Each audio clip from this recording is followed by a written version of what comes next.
welcome to Tyler's Talk, ladies and gentlemen. Today is April the 29th, 2021, and we got some AEW to talk about. We got some segments. Ladies and gentlemen, we got the Pinnacle and Inner Circle have a, what's it called? a parlay? Whatever it's called. They call to talk about who's going to get the advantage and who's going to start the match up. So we know who's going to get the advantage. I guess it's like a War Games match, but I guess they can't use War Games because WWE's using it. So they had to call it Blood and Guts.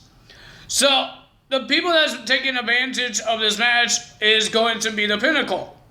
And to start off the match from the Inner Circle is Sammy Guevara going to start this match. So they had a lot of harsh words, and they made fun of Ty Dillinger's AEW run and the his WWE run, that he was a failure on both shows. It was funny, but then it got personal with Scott Dawson and Dax and Cash Wheeler with Santana and Ortiz talking about their kids. I believe Santana's having a baby on its way, and they were making it personal and all that stuff. And then MJF has some things to say to Chris Jericho, that he wants his spot, he's going to take that spot and all that stuff. But Chris Jericho told MJF how he could take the spot, how he could do that by beating Chris Jericho and the Inner Circle and Blood and Guts. But it's not going to be easy. They said you had to kill them to get his spot at Blood and Guts. And then that's it, all that stuff. It was a big personal argument, but next week is Blood and Guts. Well, ladies and gentlemen, we saw a match after this whole thing happened. We got Ford and Chris Statler had their match. I'm not going to tell you who wins that until we get to it, but we saw Kip Sabian and Miro, but Kip Sabian was about to talk to Miro, and then Miro came out of nowhere, and then he started beating living hell of Kip Sabian. He was throwing him into a garage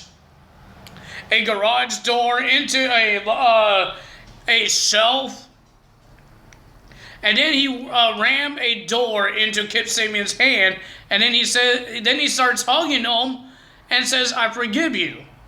And then he says, "Good talk."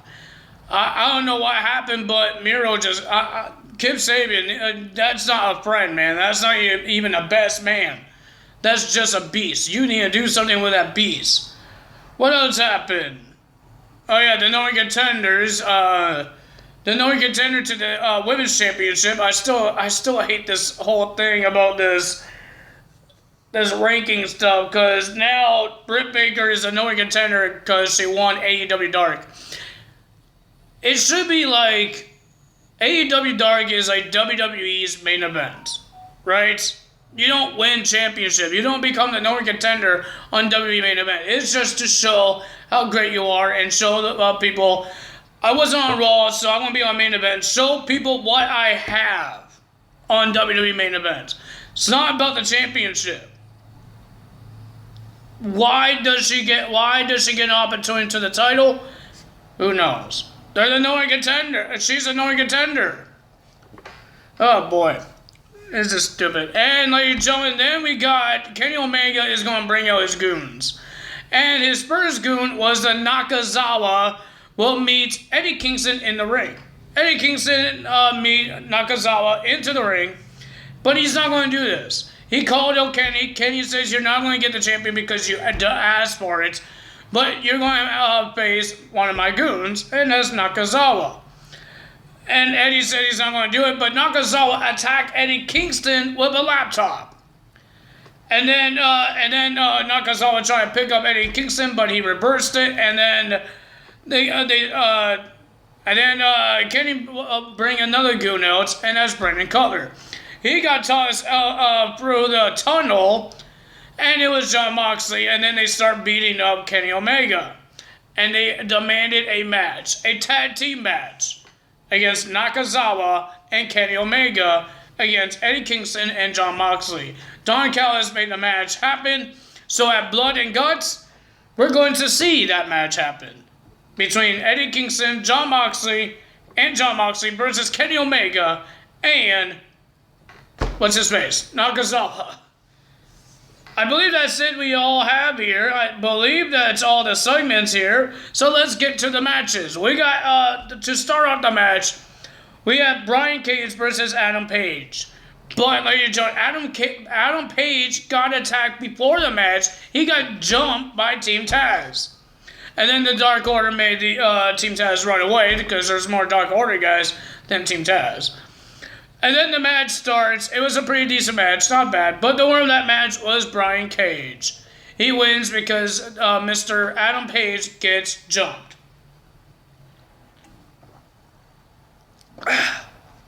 Just said. Well, ladies and gentlemen, now they're going crazy about the name of the Eliminator.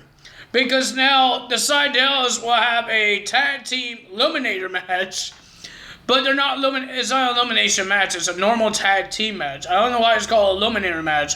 But if they won, they will receive a tag team title match. I thought it was a pretty decent match. It was the Young Bucks versus the Seidel's. Brothers versus brothers, I guess. Seidel's are brothers, right? They were. I thought it was a pretty decent match. I like this Mike Seidel guy, and it was a pretty decent match. But the winner of that match was with the BTE knee strike stuff was the Young Bucks. So the Seidels don't get a tag team title shot. Then we had Orange Cassidy versus Penta, where Penta had that Alex guy in his corner, and Trent was in Orange Cassidy's corner. It was a pretty decent match, not bad. It was pretty decent, but the winner of that match was Orange Cassidy. Alex tried to be a distraction by talking about Trent's mom. Excuse me.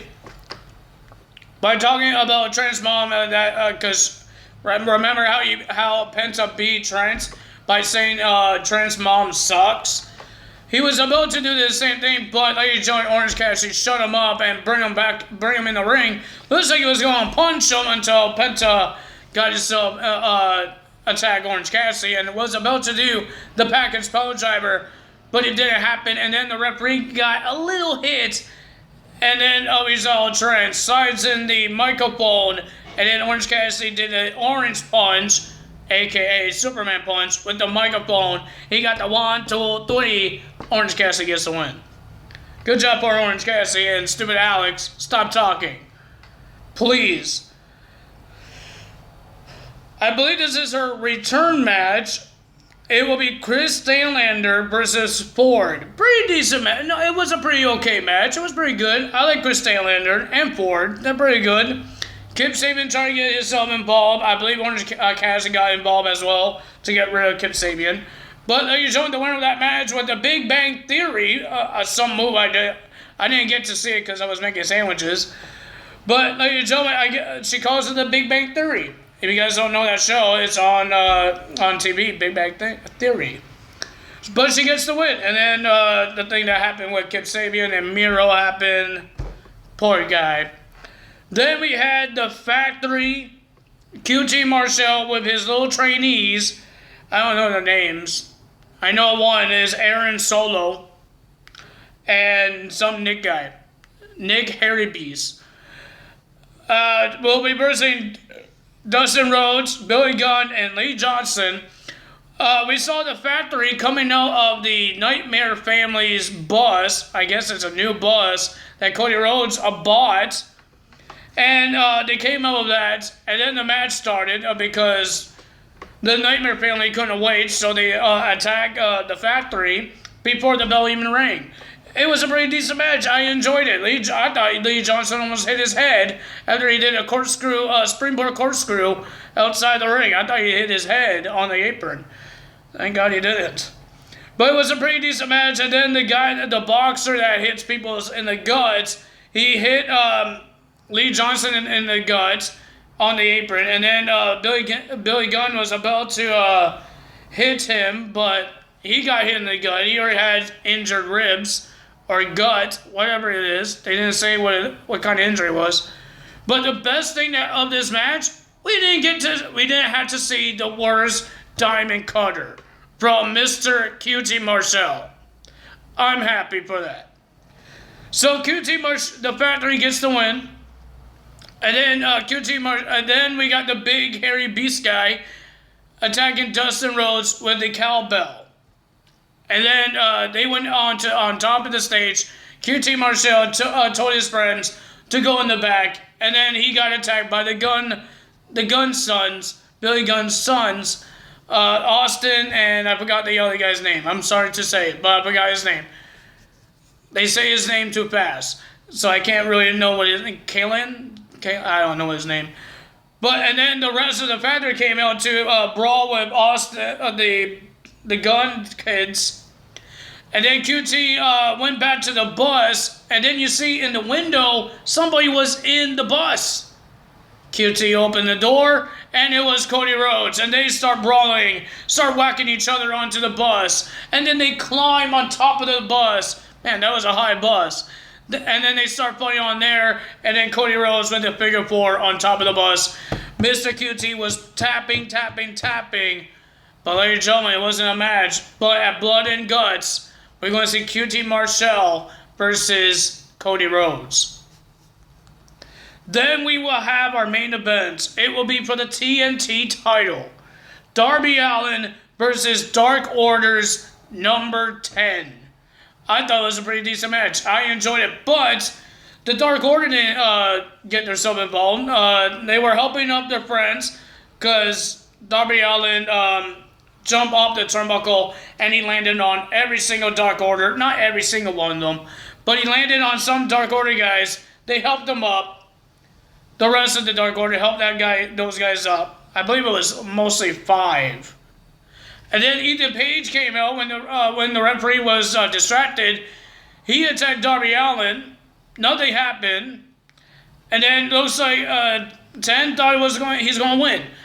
He did a really powerful German suplex. He did like a flapjack, bounced off the ropes, and then he just tossed Darby Allin. And then they went on top of the turnbuckle. And then Mr. Darby Allin did a roll up, 1, 2, 3. He retains, and then they shook hands. Darby and 10 shake hands. Darby holds up the wristband of the name of Brody Lee. Everybody cheered until Ethan Page and Scorpio Sky attacked Darby and Sting until they got chased away by Lance Archer and 10. But I did forget one thing about the tag team match between Young Bucks and the Sydals. After the match, Brandon Cutler was spraying something on their backs. I guess something cold. They had ice packs. They were acting like babies. But SCU came out. Christopher Daniels and Frankie Kazarian came out, and they don't like the new Young Bucks.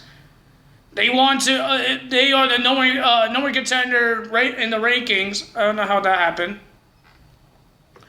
but they're the number contenders in the rankings, and they want to face their friends. But now they had to face the new Young Bucks. They said, "How about we're not going to face our friends, but we're going to take something that is more important to you guys, and that's the tag team titles." And Frankie Kazarian did say that. That promise that he made, if SCU still loses, SCU is broken apart. Well, technically they are, because now Scorpio Sky is teaming up with Ethan Page. So yeah. And then at Blood and Guts, there's going to be a Fatal 4-Way Tag Team Eliminator match. I know Jurassic Express is in it. I know SCU is in it. I forgot the other two. I'm hoping it is an elimination match, not just a normal Fatal 4-Way match, like they say with the tag team match from last night. I hope it's a normal elimination match. I don't know why they keep on saying eliminators. NXT doesn't say that much. They don't use every match as a eliminator. Thank God. Because it's getting annoying. Because eliminator sounds like elimination. It's not an elimination match. It's a normal tag team match. If you win, you get a shot. Why can't you just say that? I don't understand that. Why it always have to be Eliminator? Why can you say Elimination? Is that how you say Elimination now? Eliminator? Okay. But okay. Let's see what happens. But ladies and gentlemen, next week is Blood and Guts. Let's see what happens on there. Ladies and gentlemen, if you guys enjoyed this video, hit the like button, leave a comment below, hit that subscribe button, hit that notification bell, and I will see you guys tomorrow for Impact Wrestling's results. That's all from me today. Time is up. Bye!